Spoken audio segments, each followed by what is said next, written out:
From a really young age in school, in my history class, when we learned history, especially the Black civil rights, the way even my teacher would present it, he was so passionate about it. And I guess when I was naive and I was a child, I used to think like, oh my god, how can humans allow that to happen in the history? And I just wanted to make sure that in the future that didn't happen again and human rights weren't violated once again. But then growing up and actually understanding my family's story and how they got here, I kind of realized that my family's rights were also violated alongside so many other refugees.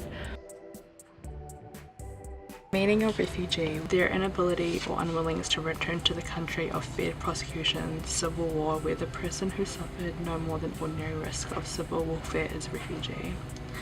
Relevance of historic fear of prosecution to determination of refugee status. Yeah, from the United Nations High Commissioner for Refugees, which is really want to work when this is all over.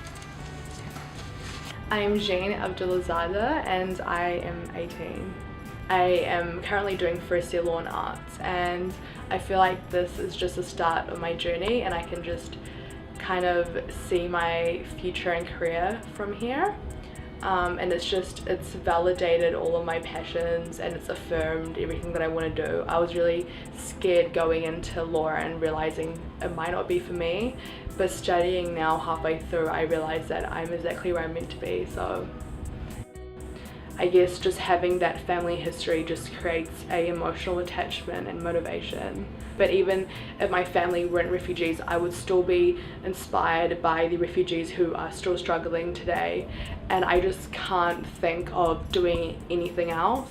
I would love to work in the Middle East as a human rights lawyer because that's kind of where my family story kind of started, and I feel like the people who are given new opportunities in Western countries, if we use that greatly and actually go back there and try to incorporate what we've learned and try and make a change. Because I think from my perspective, being born here in New Zealand from a refugee family, so people like me, the youth like me, if we don't start making a change, then who else will?